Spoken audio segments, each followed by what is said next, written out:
revered Swami Sarvapriyananda Maharaj, other revered monks, brahmacharis, and distinguished members of the alumni of Vidyashala,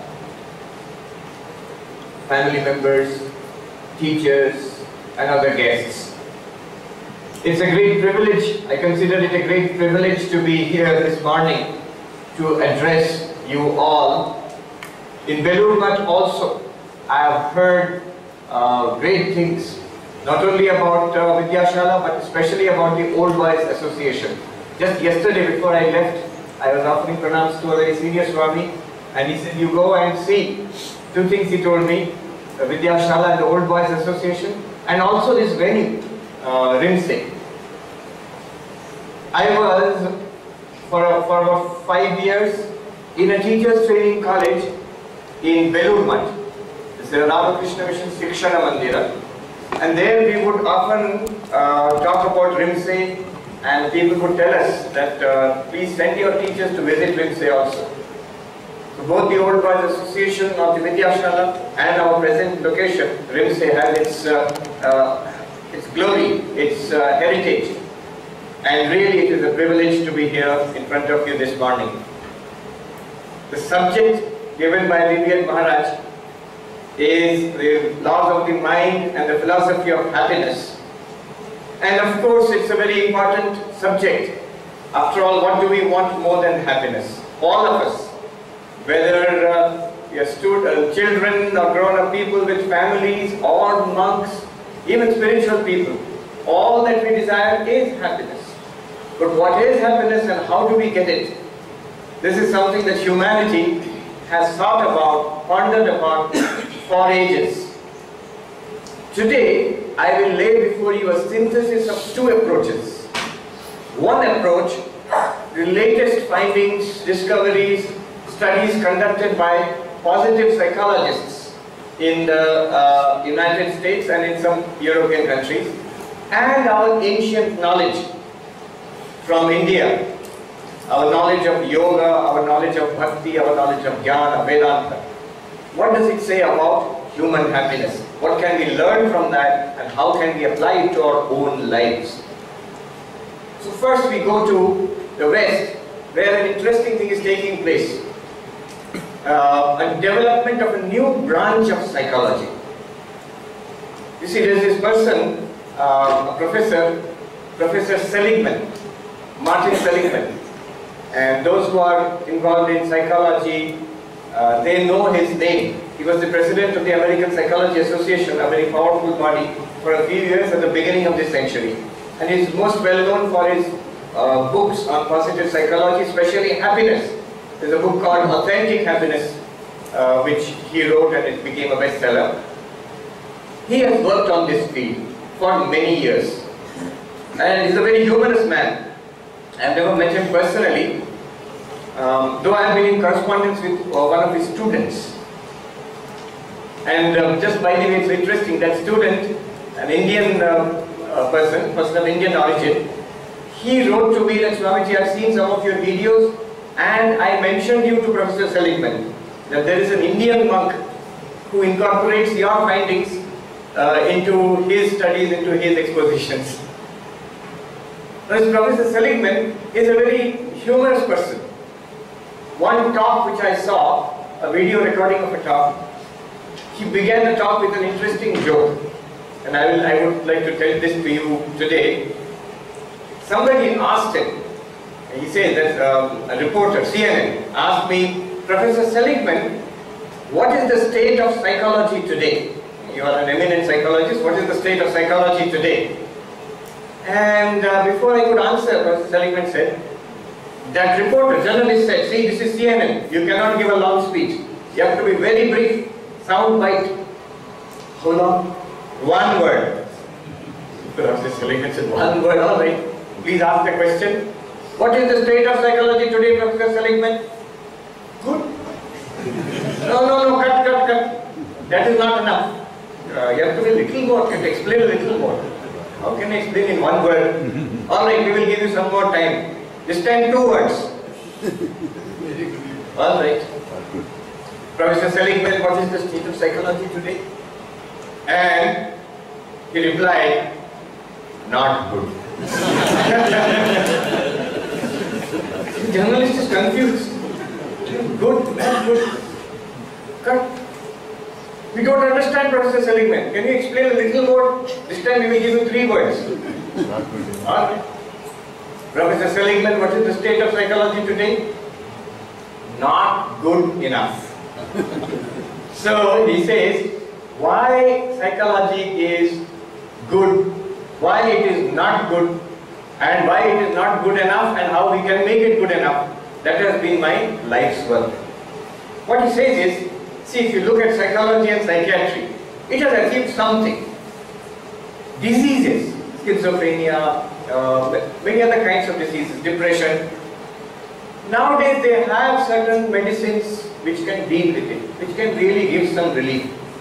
Those of us who have seen this wonderful movie, A Beautiful Mind, of the great mathematician John Nash, who died recently tragically. He suffered such a lot, and one psychiatrist told me, today if he had been alive, we could have taken better care of him. He suffered from mental illness, but he got a Nobel Prize for economics. Now today we have achieved that much progress in psychology that we can treat some diseases. But on the other hand, state is not good. Why? Professor Seligman says, see, all throughout in Western psychology we have been concerned with disease, depression, madness, how to deal with this and how to make it a little better. But what about human strengths? What about happiness? What about strength of character? What about the potential of the human mind? We never thought about that, never worked on it. So psychology and psychiatry, as if it is concerned only with illness or only with madness. So what about the positive side of human nature? What about human strength? Not just human weakness. So this Professor Seligman said, I made it my life's work to work on the positive side of human nature, not on the negative side, not on the side of sickness and illness and weakness. And when he became the president of the American Psychology Association, it's a powerful body, what he did was, and this is the important part, because they control the grants, research grants and all that, he said we will encourage studies in positive psychology. We will encourage studies in human happiness, scientific study, not just feel-good books, Dale Carnegie type of books or Stephen Covey type of books, not just that, serious scientific study in human happiness. And that led to the development of a new field which is now academically accepted. It's called the field of positive psychology. Last 10-15 years there has been the boom in this field, and some Indian departments also, Department of Psychology in some universities, they have positive psychology, they have incorporated into their courses. Now there are textbooks which are available on positive psychology. So these positive psychologists, what have they found? What is it that we can use in our lives? I will just take a quick look at that, and I will take you through that very quickly. Seligman's work is summed up in a very nice equation, which I will write here, and I will explain it. The equation goes like this. I'm sorry, I am used to being a teacher. So one moment I find a board and a pen to write, immediately the samskaras come out, so I start writing. H is equal to P plus E plus M. What does it mean? I'll talk about that. H, of course, as you can guess, stands for happiness. Now the moment we think about happiness, the first instinct is to turn to pleasure. Happiness means, which is very hard, I need an AC. Of course you don't need it in Mysuru. Very comfortable. The whole city seems to be AC. Or some good food makes us happy. Tasty food. Or it can be more refined, I enjoy classical music. That also makes me happy. There's a range of pleasure, sense pleasure. You eat or you drink or you hear something nice, you see a beautiful scenery. It gives pleasure, and that is happiness. And the first instinct of human beings For example, children, they will always, happiness means doing something which is pleasurable to them. So the first instinct is to turn to pleasure in search of happiness. And there is a whole range, from eating Mysore pak to listening to classical music. All of it is pleasure. Some of it is gross pleasure, some of it is very refined pleasure, but all of it is pleasure. Now the problem with pleasure, for thousands of years, teachers of spirituality in Hinduism, Buddhism and all religions, in fact, yogis and mystics, they have known this. What is the limitation of pleasure? Our Professor Seligman says, the problem with pleasure is, first of all, it is transient. You put that sweet meat, your chocolate into your tongue, on your tongue, and it is very pleasurable, but only for a few seconds. Then it is gone. In fact, the after effect will be more prolonged. Somebody, a very fat person, is saying that Swamiji, I enjoy eating sweets so much, but the doctor warned me. He said, it is 1 minute on your lips and lifetime on your hips. You will never get rid of it. One of the most difficult things to get rid of in the world is a pot belly. Once you get it. So, pleasure is transient. It comes and goes very fast. Pleasure is habit forming. Just like a drug. That same thing will not give you so much pleasure later on. Imagine a little toy, simple toy. I've seen children, poor children on the roadside, abandoned tire or a wheel or a tire. They will chase it, it will go round and round and they will chase it, and so much laughing and joy. And in one of my visits to a house in New Zealand, an Indian family, very well to do. So they have a grandchild, a little daughter, the granddaughter, who knows is full of toys, and the child is not playing with the toys. See, if you give more and more, it does not mean the pleasure will increase. It does not increase actually. In economics, we all study, one of the first things we study is the law of diminishing marginal utility. The first unit you take of, say, a Mysore pak or a rasgulla, oh, pleasurable. Second, nice. Third, enough, no more, not pleasurable anymore. Fourth, you try to cover your plate, no, I don't want it. And fifth onwards, you feel uneasy. So the pleasure goes down, becomes zero, and becomes negative if you keep on forcing. This is the law of diminishing marginal utility. Pleasure is, you reach a level of satiation very quickly. But unfortunately, that satiation is not permanent. A samskara is created, a tendency is created, an addiction is created. So you want to repeat again after some time. And you want a variation. That old thing will not do anymore. Child wants more sophisticated toys, electronic toys. Grown-up people want more variations on food and drink and variations. Because pleasure addictive, but you need variations to get that same pleasure again. So much like a drug. People in drug addiction have the same problem. The great English novelist, Somerset Maugham, he put it very beautifully. He writes in a book that if you single-mindedly chase pleasure, very soon you find nothing pleasing anymore. If you single-mindedly chase pleasure, very soon you find nothing pleasing anymore. So pleasure has a limit. It gives some happiness, but there are so many limitations of pleasure. Luckily, there is another source of happiness. Seligman says he discovered it in talking with people of all walks of life. Much greater source of happiness. He calls it P is for pleasure. He calls the next one E, engagement. Engagement. Job, career, hobby, engagement. It's not pleasure, it absorbs you. You are engaged in that. That gives happiness. And much more happiness. Just think about it. All of us here are mature. How many of us spend the whole week chasing pleasure or partying or having fun? Only maybe a few children or teenagers might do that. Once you grow out of a certain age, most of your time is spent in work.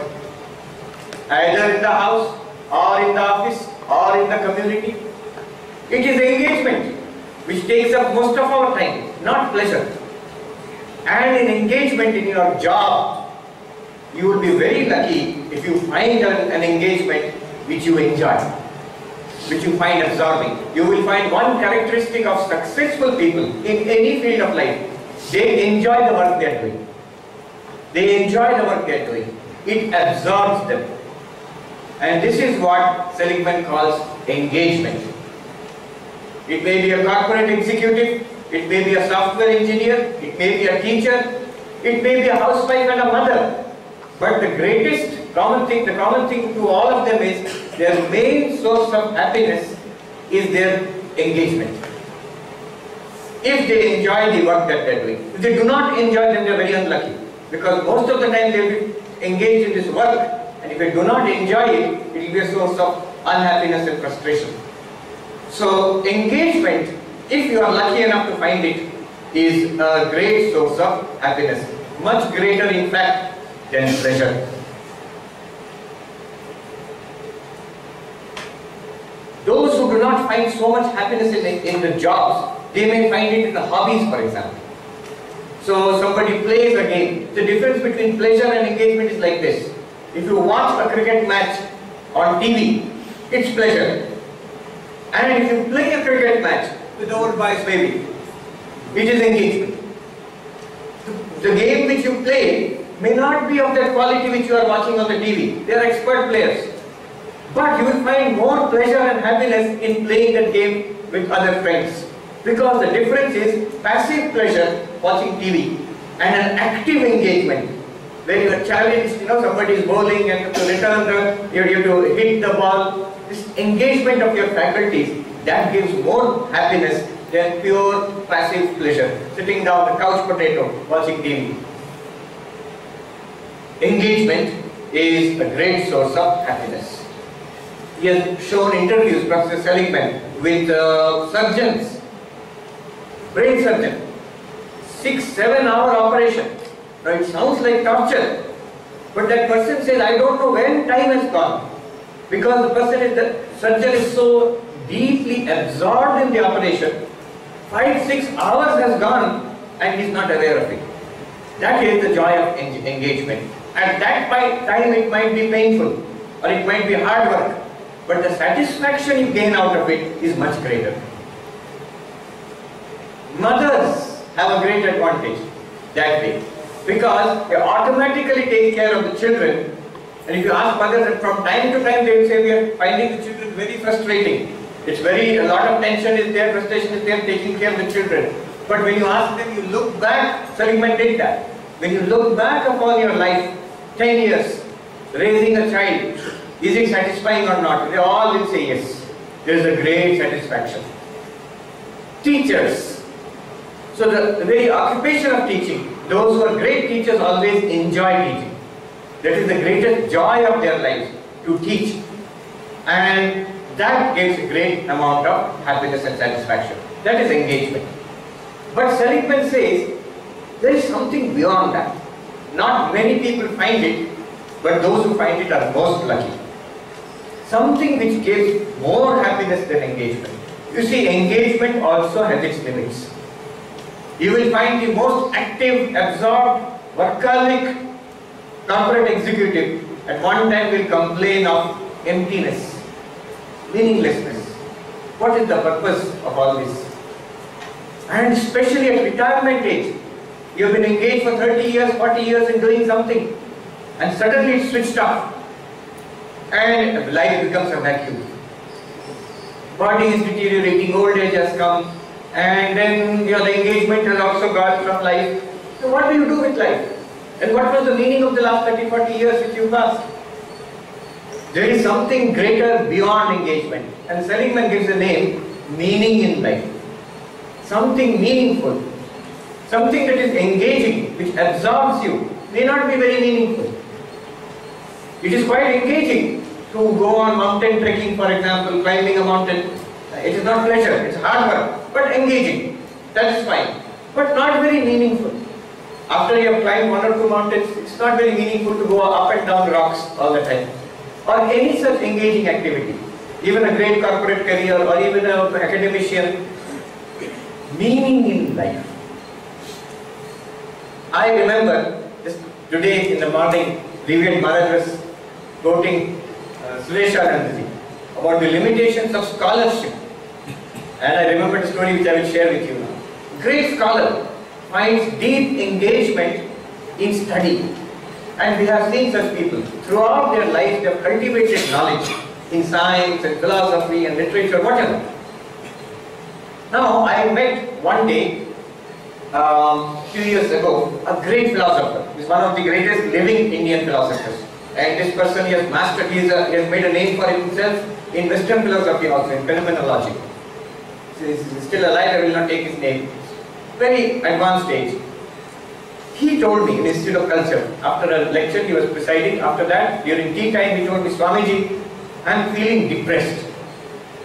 Why, sir? You see, I had this stroke.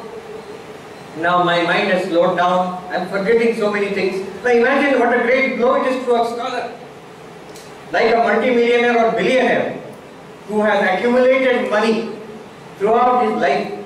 If he loses that money, it's like his life's work is going away. Similarly, a scholar who has accumulated knowledge throughout his life, if memory starts failing, mind is not working sharply enough, it is like the treasure he has accumulated throughout his life, which is going away. And naturally he feels depressed.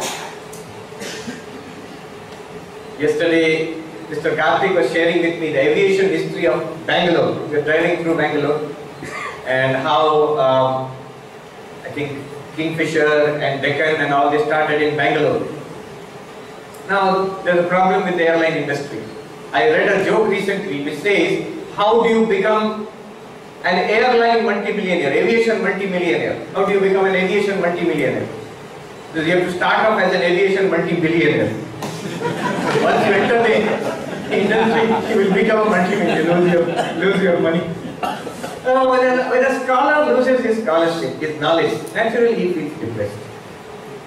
Now I remembered something very interesting. There was a very senior old monk in Belur Math, who has passed away now, Swami Mokshadananda. And he was extremely scholarly. He was not very well known outside the order, but those who are monks, senior monks, they know him very well. And he was very highly regarded for his scholarship in Sanskrit, in the scriptures. And as a young brahmachari, I also used to go to him sometimes with questions, and he would invariably give a satisfying reply.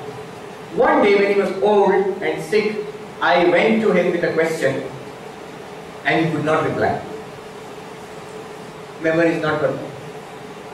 Now see the answer. He thought about it, could not reply. Then he said, you see, I am old and ill now. Memory is fading, those things are going away. Then with a big smile he said in Bengali, I will translate for you. He said, oh Jaat or Kaj Vayegas, let that scholarship go, its work is done. It's like he has taken the butter out of the milk. No, he has got the essence of that scholarship. He has read about God all his life in the scriptures. And he has got this deep, intuitive conviction or realization, I don't know what. Now he does not need the books anymore. The joy and the bliss is within now. He says, let the books go. Let the knowledge go. Baba, I cannot answer your question, but I have no regret about it. I am in great joy and bliss. Now that is the difference, where you move from simple engagement in academics to really getting the essence of spiritual knowledge. Then I shared that story with that scholar, and with nearly tears in his eyes, he said, Swamiji, that is the actual purpose of study. That is the purpose of study. Not to master something and remember it and teach it and write books, all that is good. But to find real, true, spiritual knowledge within, that is the whole purpose. I am so glad you told me this story. Now, meaningful life. You move from engagement, very satisfying career, to something meaningful. Imagine Gandhiji. Imagine Gandhiji. Pleasure in life, almost nothing. Goat's milk, little khadi, loincloth. When he went to meet King George, No, when he went to meet the Viceroy in present Rashtrapati Bhavan, it was the Viceroy's palace at that time. And Lord Mountbatten, you know, with all medals and everything, Lord Louis Mountbatten, gorgeous dress. And Gandhiji with his little line club, very frugal. Somebody asked him, why didn't you wear more clothes? And Gandhiji said, the Viceroy wore enough for both of us.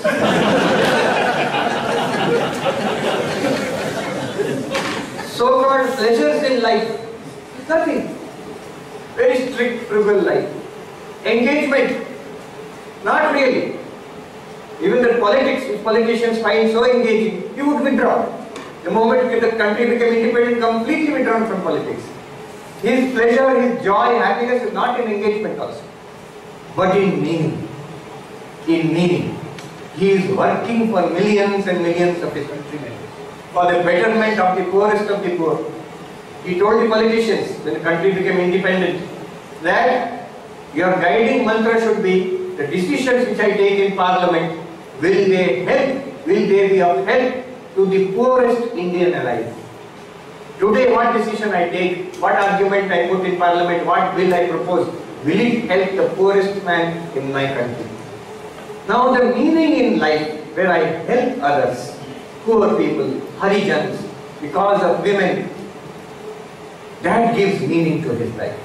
And there is, beyond that, there is a deeper meaning also, which we will come to later on. In the autobiography of his autobiography, Experiments with Truth, he says, people ask me, what are you? Some people think that I am a freedom fighter. Gandhiji says. Some people think that I am a politician. He says this. But if you ask me, I am not a freedom fighter. I am not even a politician. I think of myself as a simple man in search of God. A simple man in search of God. Politics, freedom fighting, my Ram Naam singing, my fasting, brahmacharya, all of them, one purpose only. I am searching for God. That gives meaning in life. There is an internal source of satisfaction, internal source of joy. And now, Seligman says, that's the highest. It gives the greatest and most permanent satisfaction. And this American professor has a very nice way of teaching. What he did was, in his class, to illustrate to young students, boys and girls, how do you illustrate this point? What he did was, one day in the class, he told the young American boys and girls, today no class will be there. We are going to see a movie. Very happy. The professor took them to a movie.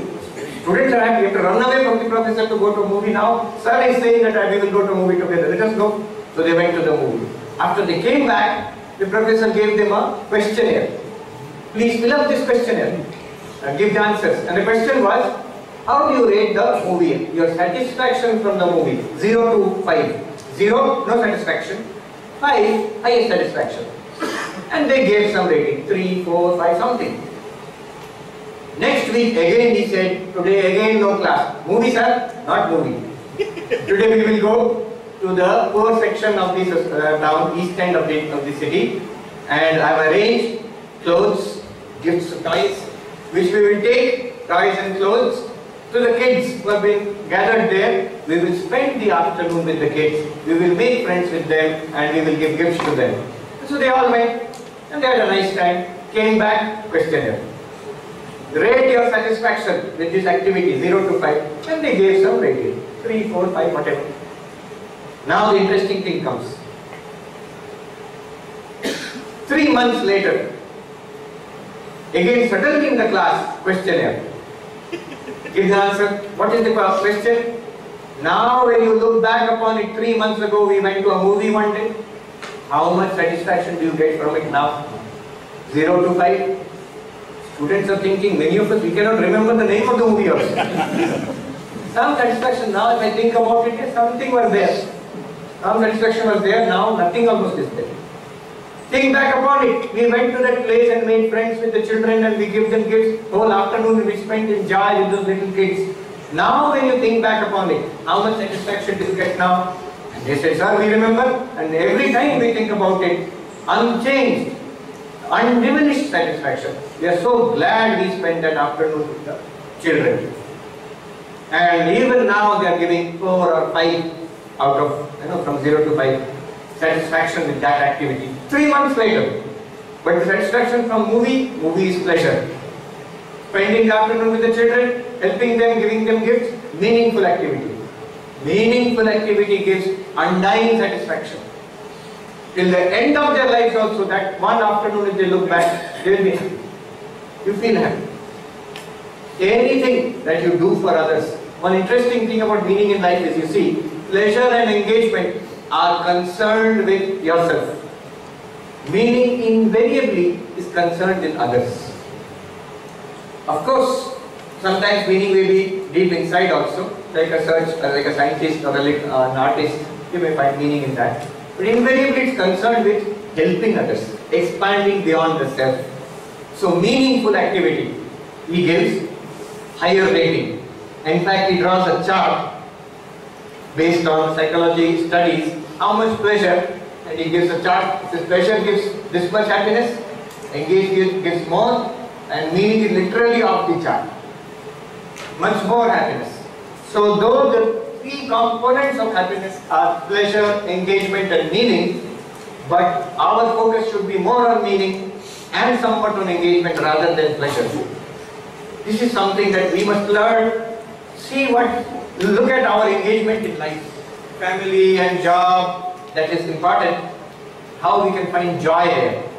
In hobbies, that is engagement. And moreover, in meaning. This today you have sacrificed 3 days to come here, including weekend. Now, whether you are happy or sad now, it's a meaningful activity. When you look back upon it afterwards, you will uniformly be satisfied with it. That was a good thing that I did. It is very satisfying. So meaning gives maximum happiness. Now, let me take it one step forward. In India, all of us, from Kanyakumari from Kanyakumari up to Kashmir and from Assam to Mumbai, everywhere, this term is, people know this term. 4 Purusharthas. Dharmartha Kama Moksha. Dharmartha Kama Moksha. We repeat it, we don't think much about it. What do we have in human life? What do people want in life? Kama, Artha, Dharma, Moksha. Does it make sense now?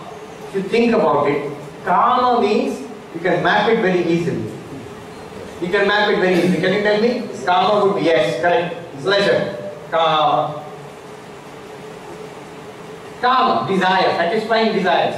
Pleasure.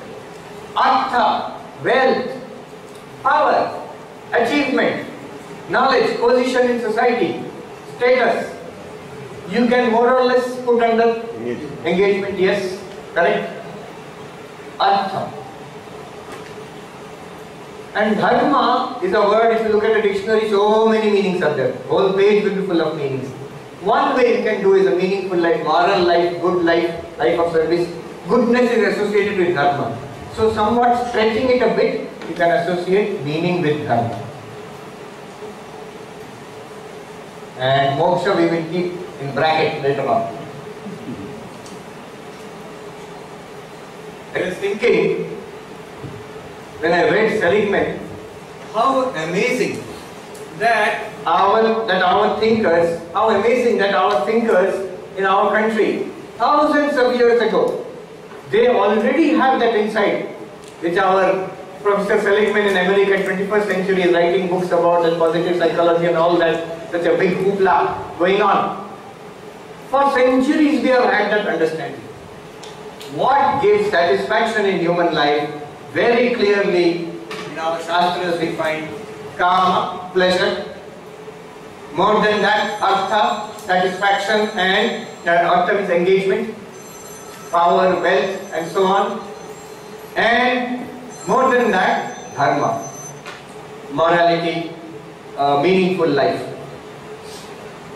Kama also is exactly the same disadvantages as pleasure. Any type of satisfying desires is Kama. People want it. Now, Purushartha here does not mean that the Shastras are telling us that you have to do it. Not necessarily. It's a description of what we generally want, what people want in life. that is classified under these four. And it's quite interesting to see that when we speak, we do not say like this, Kama Artha Dharma. What do we say? Dharma Artha Kama. Automatic. Throughout the country, anywhere you say, people will say Dharma Artha Kama. Not Kama Artha Dharma. Not pleasure, engagement, meaning, but meaning first, then engagement and pleasure. The idea was that have the basis of dharma, then you can chase engagement and pleasure on the basis of dharma. You see, I did an MBA long ago, and why? Okay. Yeah, it's okay. Why I did an MBA is also an interesting story. I wanted to become a monk, and really at Jagadhatmanji Maharaj, he visited the city in which I was staying. I was a little boy at that time. Yeah, a student in college actually, not little. And somebody told me the principal of the training center of Belur Math, Jagadhatmanji Maharaj, was now. Yes. He was visiting at that time. So I was very eager to go and talk to him. He understood that I wanted to become a monk. And then he said, how old are you? I was 18 or 19. So you are very young. What you do is, I tell you, you finish your studies, earn some money. When you become independent of your parents, he knows the condition of Indian children. When you become independent of your parents, with money in your hands and all that, then you ask your mind, do you want to become a monk?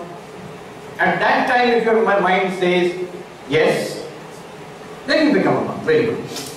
So such a mature advice. And I did that. That's why actually I went into an MBA, so that I could quickly get a job and earn some money and quickly leave it also. So that's how I went in there.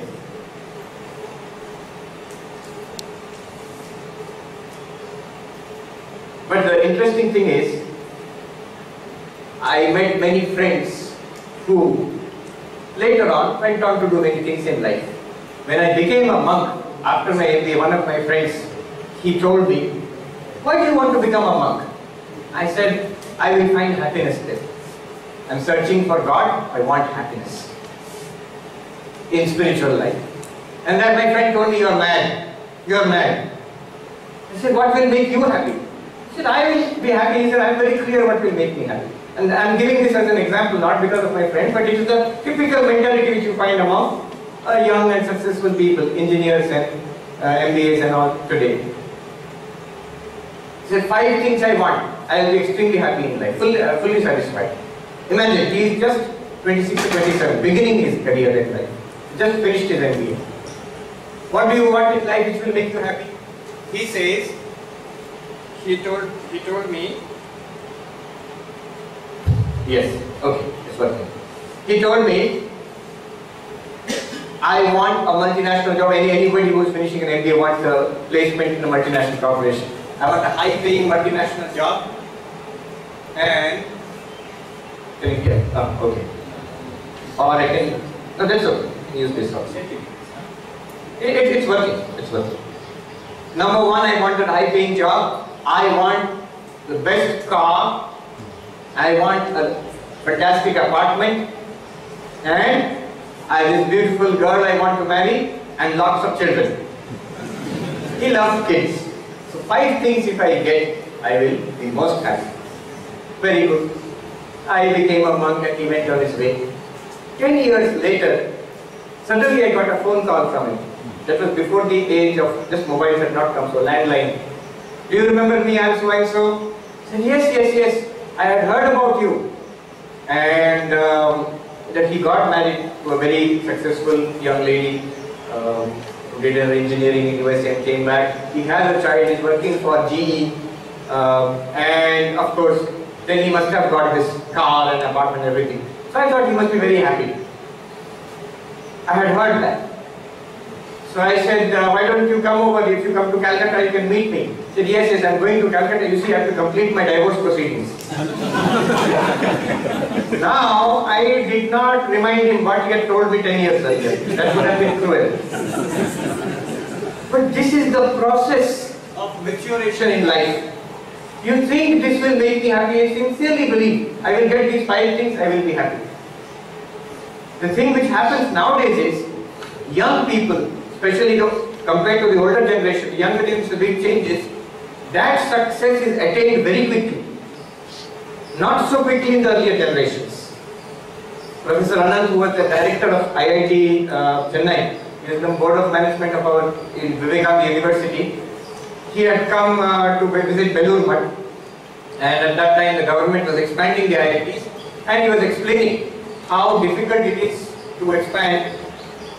We say yes, so much land and buildings and all. He said, Swamiji, land and buildings are no problem at all. We have enough money, we have enough land. Machines, buildings, land, all are possible. Students, all we can get. But the big problem is, I think some of you may know, faculty. We can't get faculty. Why not?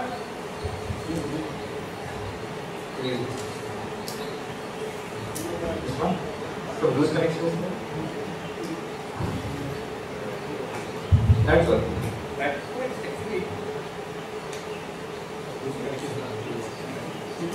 Yeah. Put it there. Correct. So you're saying that faculty is a problem. Why is faculty a problem? Yes. Speaking from the heart. Speaking from the heart. Why is faculty a problem? He said, you see, today my son is earning more than me. He has just got into a job. I am the head of this IIT at the top of my career. Today what I am earning, that young fellow has just got into his first job, is earning more than that. So why should any of my students, they all think, why should we be fools and come and teach? We can go and get much more money. So that achievement, that comes much faster now. But the disillusionment also comes much faster. Burnout also comes much faster. Now you see the wisdom in this arrangement. Kama and Artha, fine, but Dharma is more important. Some of my friends, they have said to me, after 10-15 years when I meet them, and many others also of that age group, now they have jobs, they have wives or husbands, they have children, and now they come and say, many of them say to me, we now know that our lives will go in this way only. It will get, slight changes will be there, but more or less we know, fixed. And we are not getting any more meaning, money, any more enjoyment, happiness in life. How to get satisfaction in life? Problem with our modern civilization is, consumerist civilization is, when you ask this question, how do I get more happiness in life?